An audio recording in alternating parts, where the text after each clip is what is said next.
नमस्कार, आप देख रहे हैं आज तक। मैं हूं आपके साथ नवजोत रंधावा। पूरा देश कोरोना के संकट से दो दो हाथ कर रहा है। हर तरफ कोरोना को लेकर दहशत है, हाहाकार है। आपदा की इस घड़ी में आज तक ने सहयोग का हाथ आगे बढ़ाया है। आज तक पर हमने कोरोना क्लिनिक की शुरुआत की है। कल हमने डॉक्टर से आपसे जुड़े सवालों पर बात की थी। वो सिलसिला हम आज भी जारी रख रहे हैं। आज हमारे साथ एम्स के 5 पूर्व डॉक्टर्स होंगे।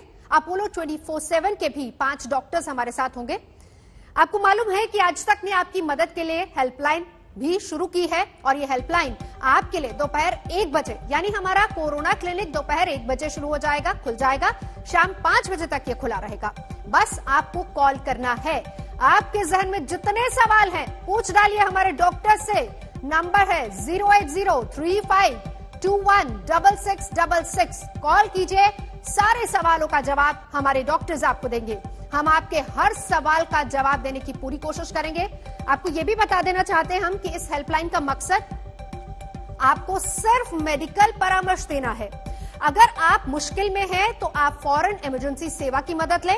और मदद के ये हाथ उन लोगों के लिए हैं जो दूर दराज और ग्रामीण इलाकों में रहते हैं, जिन तक मेडिकल सहायता नहीं पहुंच पाती है।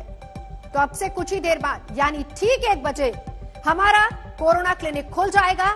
आपको कॉल करना है 08035216666 पर।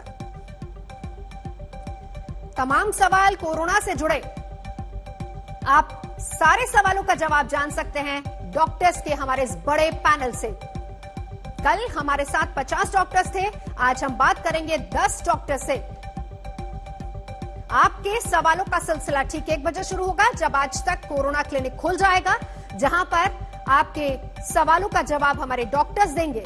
लेकिन उससे पहले कुछ ऐसे सवाल जो आपके जहन में आ रहे होंगे, आम सवाल कोरोना से जुड़े, क्या करें क्या ना करें।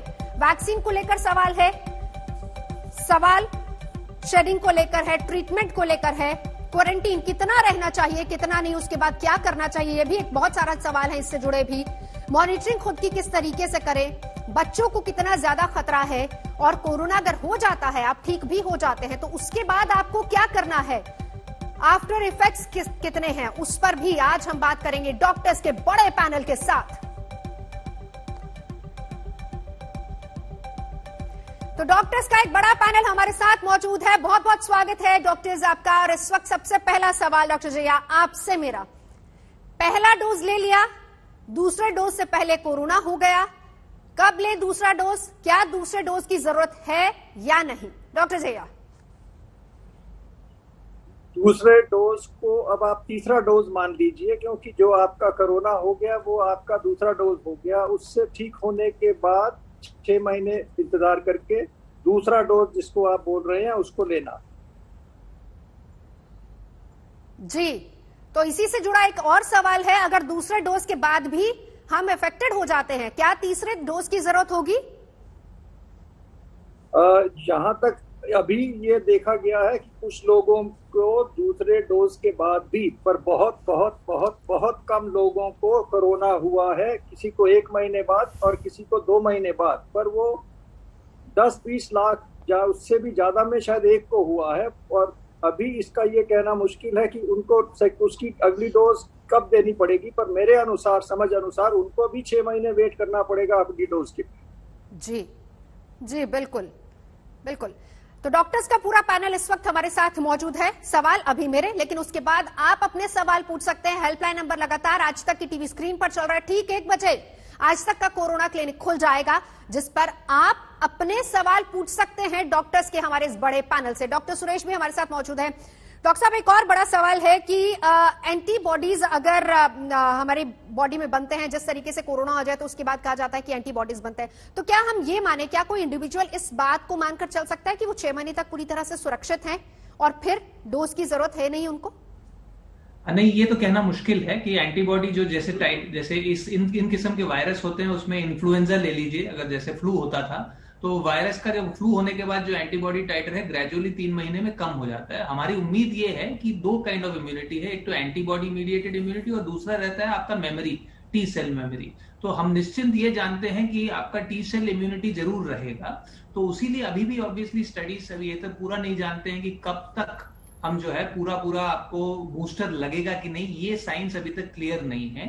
तो ये अभी तक इतना डेफिनेटली है कि 3 से 6 महीने तक आपका इम्यूनिटी रहेगा।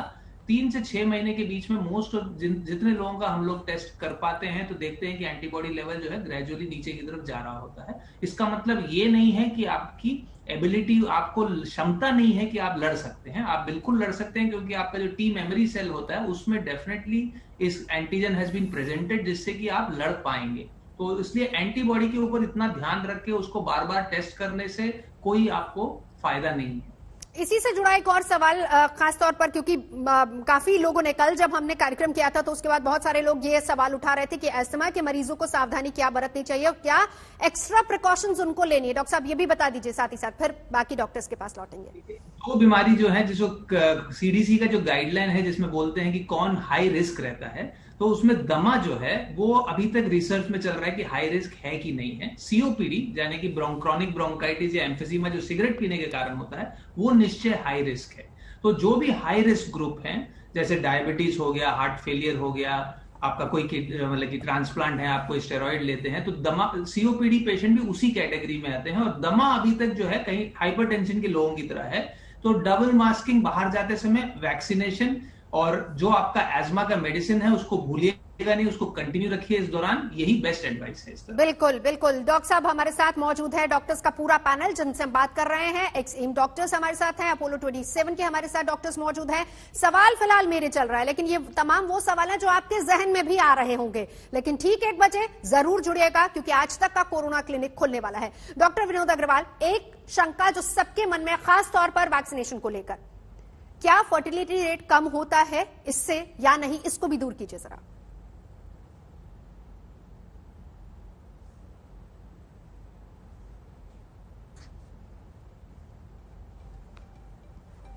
डॉक्टर विनोद, आप म्यूटेड हो।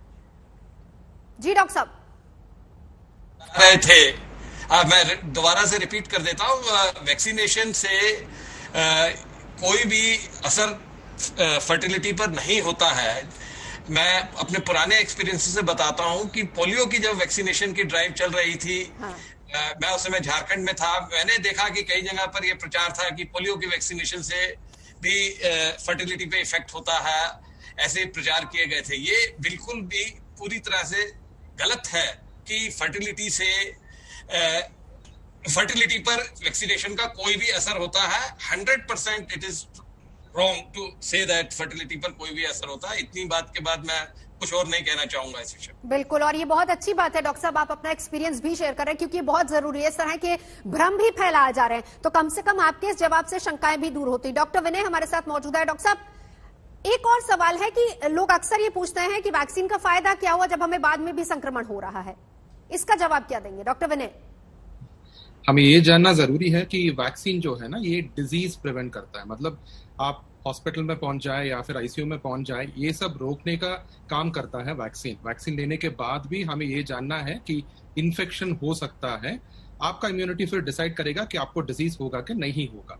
तो सिवियर डिजीज प्रिवेंट करने का काम करता है वैक्सीन। ये बस कोविड वैक्सीन में ही नहीं, हर किसी वैक्सीन में यही है। बहुत सारे वैक्सीन ऐसे हैं जो डिजीज प्रिवेंट कर सकते हैं, बट जो कोविड वैक्सीन अब तक बने हैं उनका प्राइमरी काम ये है कि सिवियर डिजीज ना हो और मौत से बचाए। इन्फेक्शन बिल्कुल हो सकता है। आपको ये भी जानना है कि 2 डोजेस जरूरी है, और दूसरे डोज के 2 से 4 हफ्ते बाद ही आपका इम्यूनिटी आ जाएगा। एक वैक्सीन से काम नहीं चलेगा और दूसरे लेने के तुरंत बाद आपका इम्यूनिटी नहीं बढ़ेगा। तो इन्फेक्शन हो सकता है, तो आपको सारी सावधानी बरतनी है और कंटिन्यू करनी है। बिल्कुल, सावधानियां बरतने की जरूरत है। डॉक्टर राजीव भी इस वक्त हमारे साथ मौजूद है। डॉक्टर साहब, हम अगर फर्ज कीजिए किसी व्यक्ति ने कोविशील्ड या फिर कोवैक्सीन या फिर अब तो स्पुतनिक भी आ गई, अगले हफ्ते से मिल जाएगी, वो ले ली है, तो क्या सेकंड डोज उसी का लेना चाहिए या मिक्स भी हो सकती है वैक्सीन?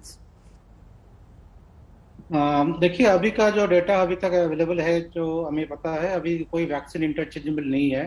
आपने अगर पहले कोविशील्ड लिया या पहले कोवैक्सीन लिया तो आपको सेकंड डोज उसी का लेना है। स्पुतनिक के बारे में कहा जा रहा है सिंगल डोज ही वैक्सीन नहीं है, बट पहले कोविशील्ड लेने के बाद कोवैक्सीन लेना, इसके बारे में कोई अभी जानकारी हमें मालूम नहीं है। तो इसके बारे में अभी जो नियम पालन करना है, जो वैक्सीन आप पहले लिए उसी को सेकंड डोज लेना है आपको।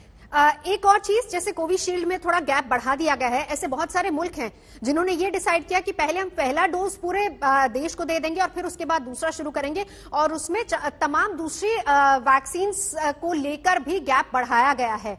अभी फिलहाल यहाँ इंडिया में कोविशील्ड की बात हो रही है, क्या कोवैक्सीन अगर ले लिया है उसमें फर्ज कीजिए 1 महीना नहीं, क्या 2 महीने बाद लगवा सकते हैं, ऐसा कुछ है या फिर हमको टाइम पे ही वो लगवानी है?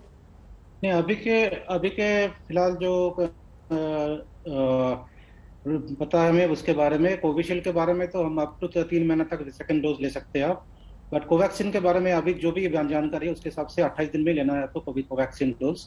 कोविशील्ड हो सकता है फिर आगे चल के कोवैक्सीन का डोज भी आपको बाद में थोड़ा डोज डिफरेंस बढ़ाया जाए, लेकिन अभी कोविशील्ड जो है आपको 3 महीना तक ले सकते हैं। जी चलिए, ये तो बात हुई वैक्सीन की। डॉक्टर गोगिया हमारे साथ मौजूद है। डॉक्टर साहब, हम लोग कोरोना पॉजिटिव अगर कोई शख्स हो जाता है, उसके बाद भी ये देखा गया है कि 1 महीने बाद अगर आप खुद स्वस्थ महसूस कर रहे हैं तब भी टेस्टिंग में आप पॉजिटिव पाए जा रहे हैं, तो वायरस कब तक आपकी बॉडी से निकलता है?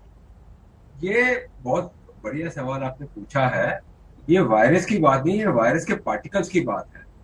मरा हुआ वायरस भी एंटीजन पॉजिटिव दिखा सकता है, और उसमें 2 चीजें होती हैं। एक तो हम वैसे भी चेक करते हैं कि सीटी वैल्यू कितनी है, तो सीटी वैल्यू मीन साइकिल टाइम, कितनी देर इसको एम्पलीफाई करने के बाद आपको वायरस आया है।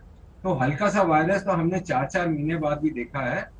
और मैं साफ बताऊं, हमारे एक रिश्तेदार थे जिनको जून में हुआ था और सितंबर में हांगकांग गए, यहाँ से नेगेटिव आया, वहां पे पॉजिटिव कर दिया, बट सीटी वाली ऊंची थी। वो मान के बाद में, पहले तो कह रहे थे इसको आइसोलेट करेंगे, पर मान गए कि ये वायरस के पार्टिकल्स। तो RT-PCR इसलिए अब लोग कह रहे हैं कि बाद में 1 महीने बाद कराने का कोई फायदा नहीं है। काफी बार ये आ जाता है कि आप पॉजिटिव हो, पर एक्चुअली आप पॉजिटिव नहीं हो, आप इन्फेक्टिव नहीं हो, ये ज्यादा था। जी डॉक्टर साहब, देखिए ये डॉक्टर गोगिया आप ही से मैं अगला सवाल भी करना चाहूंगी इसी से जुड़ा, क्योंकि देखिए ये पैंडेमिक इस तरह का आया है जिसने सोसाइटी में बहुत सारे चेंजेस लाए हैं। हम लोग साथ बैठकर खाना नहीं खा सकते, हालांकि ये प्रिकॉशनरी मेजर्स है, लेकिन ये भी देखा गया है कि अगर कोई शख्स कोरोना पॉजिटिव है, वो ठीक भी हो जाता है, तो उसके बाद भी लोग उससे दूरी बनाकर रखते हैं। तो इस शंका को भी दूर कीजिए, क्या ठीक होने वाला व्यक्ति वायरस ट्रांसफर कर सकता है? क्या उसकी बॉडी में कुछ इस तरह के कण रहते हैं, जैसा जिक्र आप अभी भी कर रहे थे? शुक्रिया ये पूछने का। ऐसे है कि इंग्लैंड में पहले भी हेल्थ वर्कर्स को जैसे हुआ था, वो तो कहते थे आपको कोरोना हुआ, और आप जानते हो हेल्थ वर्कर्स में, डॉक्टर्स में ज्यादा होता है, वो तो 10 दिन बाद उनको काम पे वापस बुला रहे थे। आपके 10 दिन पूरे हुए, कोई प्रॉब्लम नहीं है। या अगर 3 दिन और स्पेसिफिकली अगर 7 दिन बिना बुखार के, बिना सिम्टम्स के है, तो आप ये मान के चलिए कि आप इन्फेक्टिव नहीं हो। मेरे अपने यहाँ पे, मैं भी डॉक्टर हूँ, मैं क्लिनिक रन करता हूँ, मेरे स्टाफ को अभी दूसरी बार वैक्सीन लगाने के बाद भी हो गया।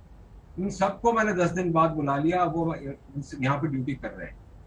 पर सरकार के ऑर्डर से 17 दिन है, पर आप पहले भी ठीक हो सकते, ये बताना।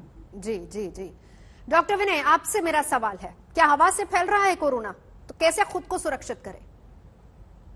अभी एक चीज तो ये जरूर क्लियर है कि ये कोरोना बिल्कुल ड्रॉपलेट इन्फेक्शन है, मतलब ये बहुत दूर फैलता नहीं है। पर अगर कोई एक छोटे से कमरे में बंद है, जहां पे विंडो वगैरह खुला नहीं है, और आप खांसते रहे, आपके आसपास बहुत सारे लोग बैठे हैं, तो वो हवा में बना रहेगा और आपको दूसरे लोगों को इन्फेक्ट कर सकता है। बट अगर वेंटिलेशन ठीक है और आप विंडोज खुले रख रहे हैं, तो ऐसे इन्फेक्शन होने के चांसेस कम है। अगर आप अस्पताल में देखेंगे जहां पे पूरा क्लोज सेटिंग है, या फिर कोई एसी ऑन है, सेंट्रल एसी है, तब ये एयरबोर्न हो सकता है, इसीलिए हम सारे प्रिकॉशन लेते हैं। पर अगर घर की बात करें तो घर में एयरबोर्न होने के चांसेस कम है अगर विंडो वगैरह खुले रखेंगे। हाँ, ये शंका जरूर है, बट अभी क्लियरली प्रूव नहीं हुआ है कि ये एयरबोर्न हो सकता है। और बाय एंड लार्ज ये अभी ड्रॉपलेट इन्फेक्शन है, जो अगर आप नजदीक रहेंगे तो किसी के खांसने, छींकने या बात करने से आपको आ सकता है, अगर आपने मास्क नहीं पहनी है तो। एयरबोर्न के चांसेस थोड़े कम लग रहे हैं। डॉक्टर मयंक, डायबिटीज और बीपी जैसे जो मरीज होते हैं, उनको क्या करना चाहिए? प्रिकॉशंस उनके लिए सबसे बड़ी क्या है?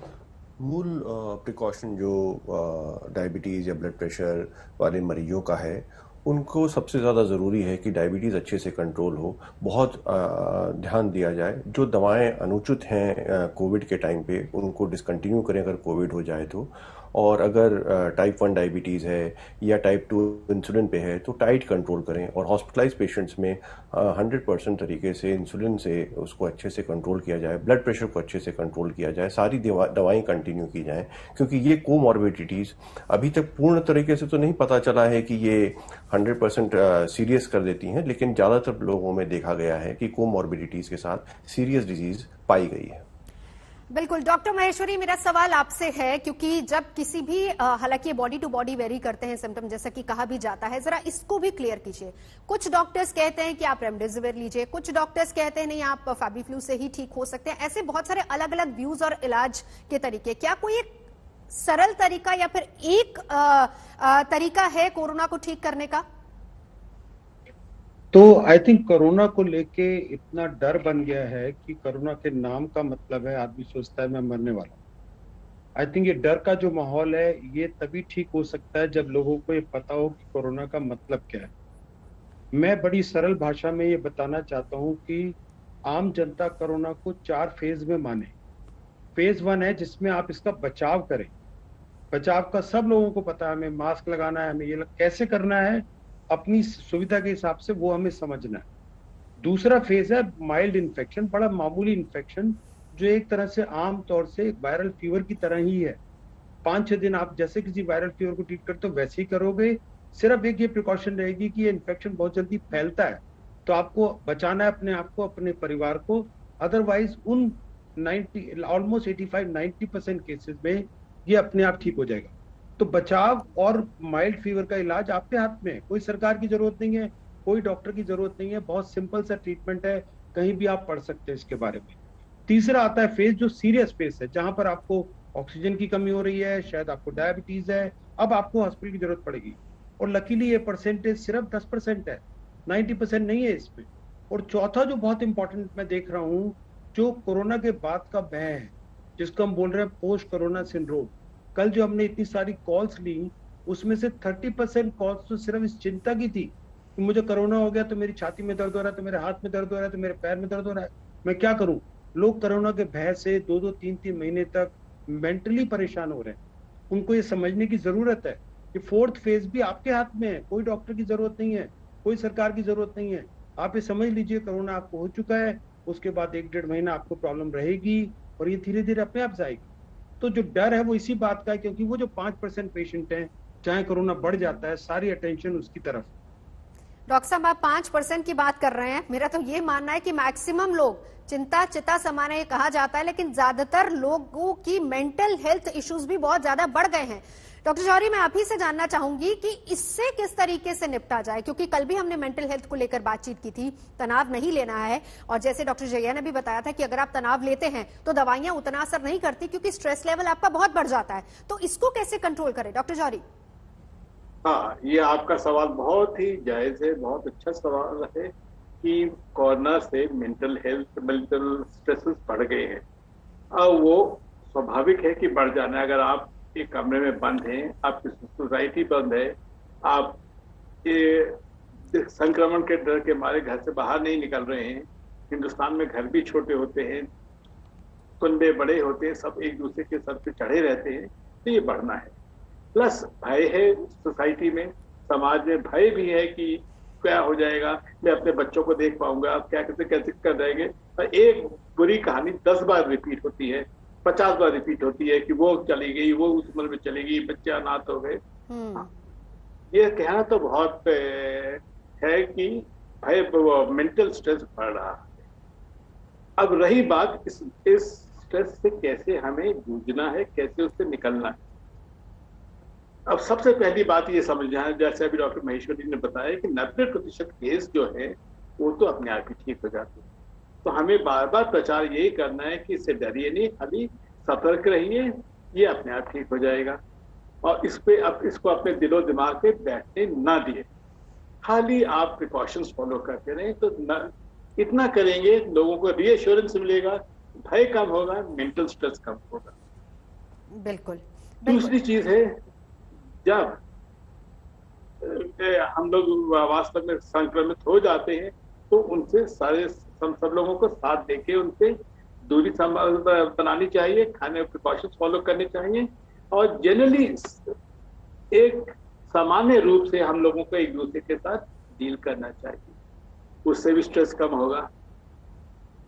तो most important third thing is कि एक दूसरे का हमें संभालना होगा। हमें वी हैव टू अंडरस्टैंड कि सब लोग एक से नहीं होते, किसी में एक कमी होती है तो दूसरे में दूसरी कमी होती है, किसी में भय ज्यादा होता है, किसी में भय कम होता है।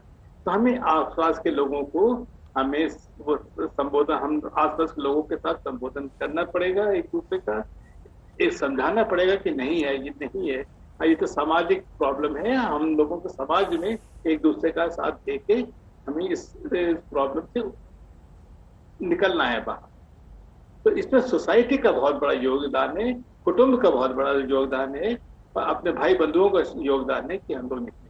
डॉक्टर का योगदान भी है, डॉक्टर भी योगदान देंगे इन द सेंस कि वो बताते रहेंगे हम लोगों को, सारे सोसाइटी को बताते रहेंगे, लेकिन निकलना हम लोगों को। बिल्कुल बिल्कुल बिल्कुल।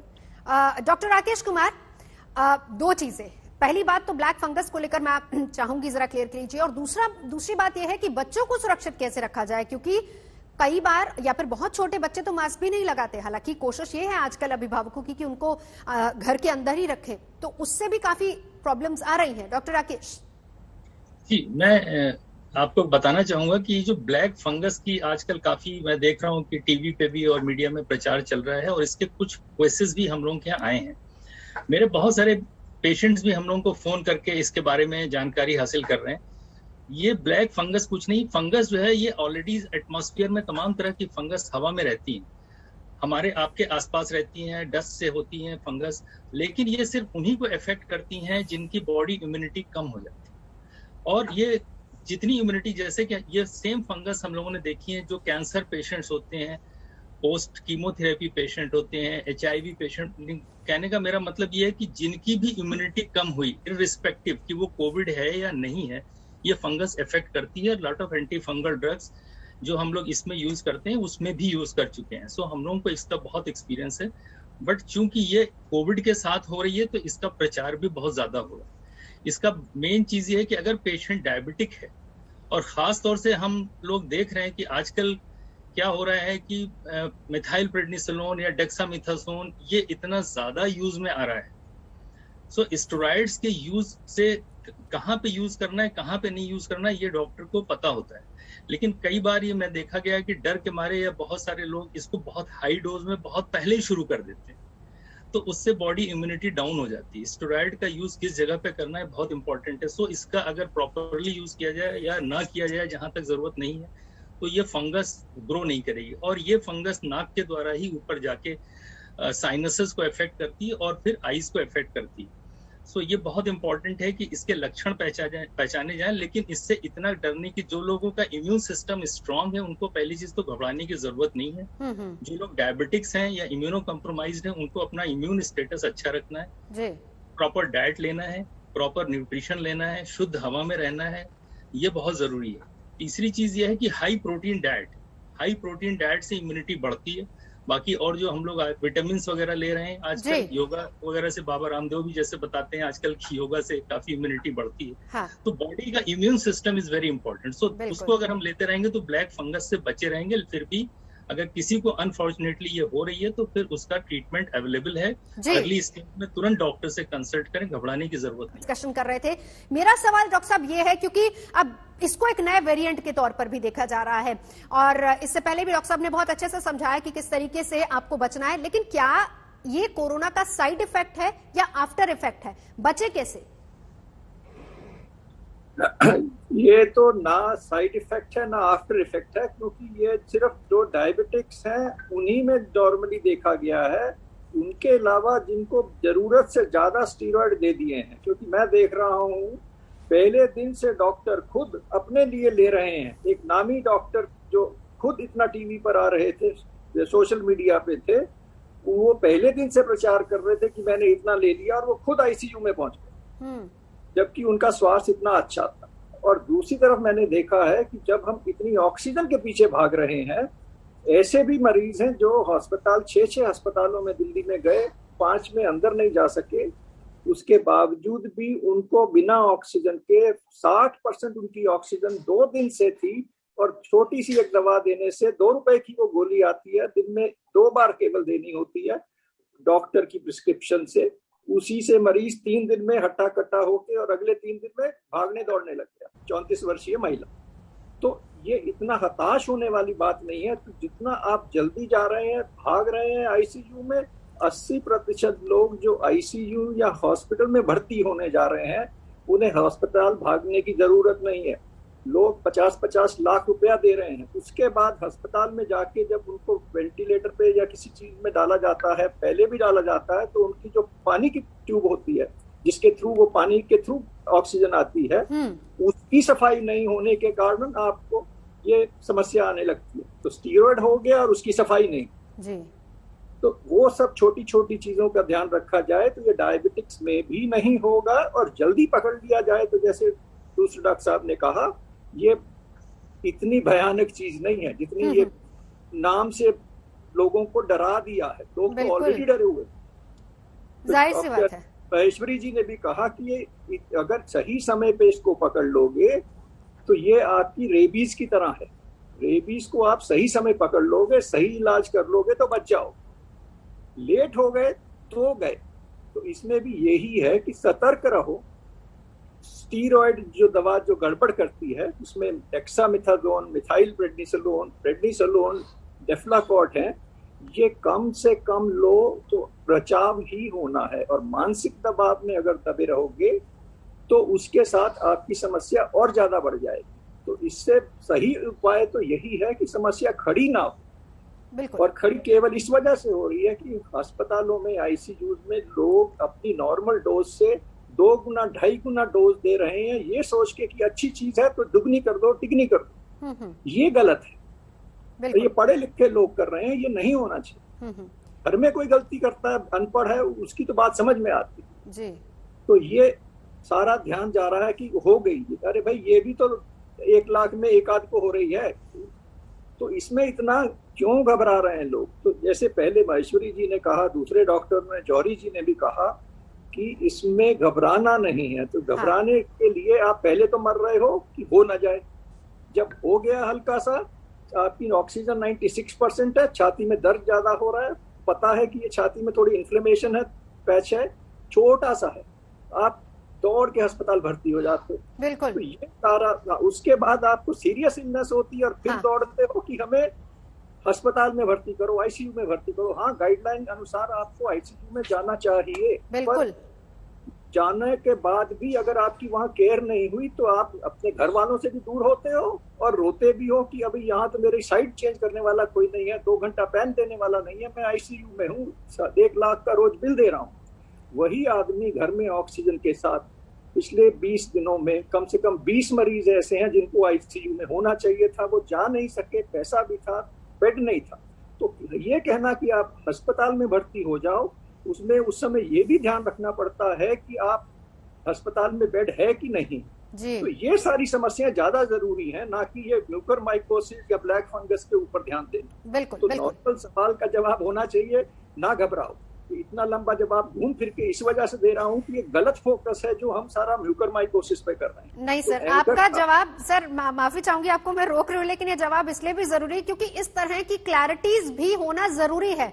हम आपको इस वक्त पूरा हिंदुस्तान सुन रहा है आज तक के माध्यम से, और मेरे ख्याल से ये सारी चीजें क्लियर करना जरूरी। डॉक्टर सुरेश, आपसे मेरा अगला सवाल है, फर्ज कीजिए अगर किसी को कोरोना होता है, वो ठीक हो जाता है, क्या उसके बाद कभी आगे ब्लड टेस्ट, सिटी स्कैन करवाना चाहिए या नहीं, और कितने समय में? तो जो हम लोग जो कहते हैं, जो पेशेंट डिस्चार्ज होके जाते हैं और बिना ऑक्सीजन के जाते हैं, तो उसमें 2 हफ्ता के बाद हम लोग बुला के सिर्फ सीआरपी और डी डाइमर और ब्लड काउंट कराते हैं कि इन्फ्लेमेशन अभी भी शरीर में चल रहा है कि नहीं, देखने के लिए। और बाकी जो है नॉर्मल, जो घर हमारे चेम्बर में या कहीं आते हैं तो हम लोग वही है, ऑक्सीजन का सैचुरेशन मापते हैं और 6 मिनट चलाते हैं दोबारा। उस टाइम में भी ऑक्सीजन का सैचुरेशन गिरता है कि नहीं, देख रहे हैं। अगर ये सब कुछ नहीं हो रहा है तो फिर दोबारा और कोई फर्दर इन्वेस्टिगेशन करने का जरूरत नहीं रहता है।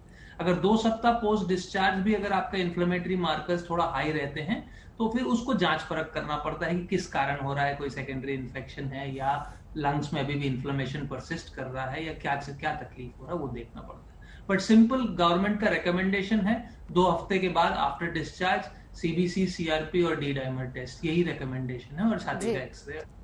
बिल्कुल बिल्कुल। डॉक्टर राज जी, आपके पास आना चाहूंगी। किडनी का डायलिसिस अगर किसी का चल रहा है या फिर कोई दिल की बीमारी का मरीज है तो उसको सलाह क्या देंगे आप? देखिए, दिल की बीमारी का जो बात है इसमें हाई रिस्क ग्रुप में रखा गया है, जिनको कार्डियोवास्कुलर डिजीज बोलते हैं। इसमें हार्ट फेलियर हुआ या जिनको congenital by birth heart disease है, या कोई बीमारी जिसको बोलते हैं HOCM मतलब हाइपरट्रॉफिक ऑब्स्ट्रक्टिव कार्डियोमायोपैथी, ये सबको काफ़ी हाई रिस्क ग्रुप में रखा गया है for corona and corona related complications. तो इन लोग को होने का मतलब कोरोना होने के बाद इनको ज़्यादा रिस्क रहते हैं कॉम्प्लिकेशंस होने के। तो ये सब पेशेंट जिनके हार्ट फेलियर का मरीज है, तो हार्ट फेलियर का दवाई खाते हैं, जिनके हार्ट काफ़ी वीक है, उनको और ज़्यादा सतर्क रहना चाहिए कोरोना से बचाव करने के लिए। कोई डबल मास्किंग पहनना, बाहर नहीं जाना, जितना अपने को सुरक्षित रखना, वैक्सीन लेना, इनके लिए और ज़्यादा मायने रखता है। और इसके अलावा जिनके हार्ट की नलियों के ब्लॉक है, जिसको बोलते हैं हार्ट अटैक हुआ है पहले कभी, लेकिन हार्ट अदरवाइज स्वस्थ है, उसमें रिस्क उतना ज़्यादा नहीं है। आपके खाली इतना इम्पोर्टेंट है कि आपकी जो हार्ट की दवाई डॉक्टर ने आपके प्रिस्क्राइब की, हार्ट अटैक के बाद सारे लोगों को कुछ एंटीप्लेटेड एस्पिरिन बोलते हैं या क्लोपिराग्रिल टैबलेट बोलते हैं, सारे लोग लेते हैं, वो दवाई आपको कंटिन्यू करनी है। कोरोना के डर से ये सब दवाई कुछ भी बंद नहीं करना है। उसके बावजूद आपको कुछ डाउट है तो अपने डॉक्टर या कार्डियोलॉजिस्ट का सलाह कीजिए। लेकिन सबसे ज़्यादा रिस्क है जिनको हार्ट फेलियर की प्रॉब्लम है या जिनको by birth heart congenital heart disease, इनको ज़्यादा रिस्क रहता है कॉम्प्लिकेशंस होने के। जी जी। किडनी पेशेंट्स के बारे में जहाँ तक बात है, किडनी पेशेंट्स सब ग्रुप ऑफ पेशेंट्स में नॉर्मल किडनी पेशेंट जो बिना डायलिसिस वाले पेशेंट्स हैं उसमें रिस्क उतना ज़्यादा नहीं है। But as a rule any patient with जिनको भी किडनी प्रॉब्लम है, नॉर्मल पर्सन से हायर रिस्क उनको है कोरोना का होने का और कोरोना कॉम्प्लिकेशंस होने का। जो डायलिसिस इनको रेगुलर होते हैं वो डायलिसिस सेंटर में जा रहे हैं हफ्ते में 2 बार, हफ्ते में 3 बार, उनकी रिस्क थोड़ी बढ़ जाती है। इसीलिए आपके डायलिसिस सेंटर में आप जा रहे हैं तो वहाँ आपकी स्वच्छता इंपॉर्टेंट है। आपको जब डायलिसिस तब तक चल रही है आपको मास्क नहीं खोलना है, कंटिन्यूस मास्क में रहना है। आपको कोई खाना प्रेफरेबली खाना मत खाइए कि खाना खाने के लिए मास्क खोलना पड़ता। तो जब तक डायलिसिस सेंटर में आप डायलिसिस चल रही है मास्क मत खोलिए। आप डॉक्टर सलाह लेके वैक्सीनेशन टाइम पर लीजिए। और किडनी पेशेंट्स के लिए और इम्पोर्टेंट है कि उनकी जो ट्रांसप्लांटेड पेशेंट्स हैं उनकी रिस्क और थोड़ा ज़्यादा है। तो बट इसका ये मतलब नहीं कि आपकी जो ट्रांसप्लांट की दवाई है तो वो कम करनी है या उसका बंद करनी है, क्योंकि उसमें ट्रांसप्लांट किडनी पर भी खतरा हो जाता है। तो मेन इंपॉर्टेंट किडनी पेशेंट्स के लिए जो डायलिसिस सेंटर पर जा रहे हैं कि उनको सारे प्रिकॉशंस जो नॉर्मल पर्सन लेते हैं, मास्किंग, सोशल डिस्टेंसिंग, ये सब और स्ट्रिक्टली मेंटेन करना है। और आपके किडनी डॉक्टर्स या डायलिसिस सेंटर में मोस्ट सब जगह आजकल ये नियम चालू कर दिया गया, किसी को भी अगर डायलिसिस सेंटर में बुखार हो रहा है और उनको डायलिसिस जरूरत है तो वो रूटीन पेशेंट के साथ डायलिसिस एक साथ नहीं करना है, उनको अलग रूम में डायलिसिस करना है। बिल्कुल। ये आपके डॉक्टर से आपको कुछ अगर शंका है तो आप डॉक्टर से पूछिए कि अगले पेशेंट को मरीज को बुखार लगा है तो आप उनको अलर्ट कीजिए कि वो पेशेंट को आपके सब आसपास नहीं रखें। बिल्कुल, जाहिर सी बात है। वैसे ये प्रिकॉशंस खुद डॉक्टर्स भी लेते हैं। डॉक्टर अग्रवाल, मेरा सवाल आपसे, विनोद अग्रवाल, डॉक्टर साहब, हम हर तरह की बीमारी से ग्रस्त पेशेंट्स की बात कर रहे हैं, लेकिन अगर एक आम इंसान की भी बात की जाए, किसी को अगर कोरोना आ जाता है उसके आफ्टर इफेक्ट्स बहुत ज्यादा है, क्योंकि बॉडी उस तरीके से कुछ दिन तक काम नहीं करती। तो ऐसे में क्या कुछ मल्टीविटामिन या फिर दूसरी दवाइयां एड ऑन करने की जरूरत है? देखिए, आपका ये सवाल बहुत अच्छा है। आज बहुत अधिक दवाइयाँ दी जा रही हैं हर पेशेंट को, वैसे कोरोना का है या नहीं है, या उसको अपनी इम्यूनिटी बढ़ाने के लिए। जो डॉक्टर जैया ने कहा या डॉक्टर महेश्वरी ने कहा, उसी को थोड़ा सा बात कहते हुए अपने सवाल का जवाब देना चाहूँगा। देखिए, हो क्या रहा है कि जो डर का माहौल पैदा हो गया है उसमें हम लोग हर चीज का इस्तेमाल कुछ अधिक कर रहे हैं जिसका जितनी जरूरत नहीं है, उससे भी ज्यादा। तो सबसे पहले हम लोग को ये बात कहनी है कि डर के बजाय सतर्क रहने की जरूरत है। मल्टीविटामिन्स का रोल बहुत क्लियरली एस्टेब्लिश्ड नहीं है, बट हम लोग इतनी बात कह रहे हैं कि विटामिन सी अगर 100,000 मिलीग्राम एक दिन में लिया जाए, जिंकोविट ले लिया जाए 50 मिलीग्राम पर डे, कुछ दिन, 1 महीना, तो it may be of some help. ऐसा कोई अभी स्टडीज ऐसी प्रूव करती नहीं है कि इनका दिया जाना ही कोई ट्रीटमेंट है। दी are diet supplements, or you can say support the healing process. तो ये 15 दिन मतलब लोग लें, 1 डेढ़ 2 महीना लें, इससे ज्यादा इनको लेने की बिल्कुल कोई आवश्यकता नहीं कि वो पूरी लाइफ लॉन्ग इसको लेते रहें। एक बात मैं ये कहना चाहूंगा, उसी प्रकार जैसे कल भी मैंने डाइट के बारे में कहा था, मैं कह रहा हूँ कि डाइट अगेन रूटीन डाइट की जरूरत है, unless somebody requires a special diet. तीसरी बात जो मैं इस विषय में मल्टीविटामिन वगैरह को लेते हुए कहना चाहूंगा कि और दवाइयों को, कि काफी सारी दवाइयां दी जा रही हैं। आपने रेमडेसिविर वगैरह के बारे में पूछा था, और फेविपिराविर। तो फेविपिराविर के बारे में तो यहाँ तक कहा गया है कि it has almost no value in treatment, और remdesivir only reduces the hospital stay by 4 days।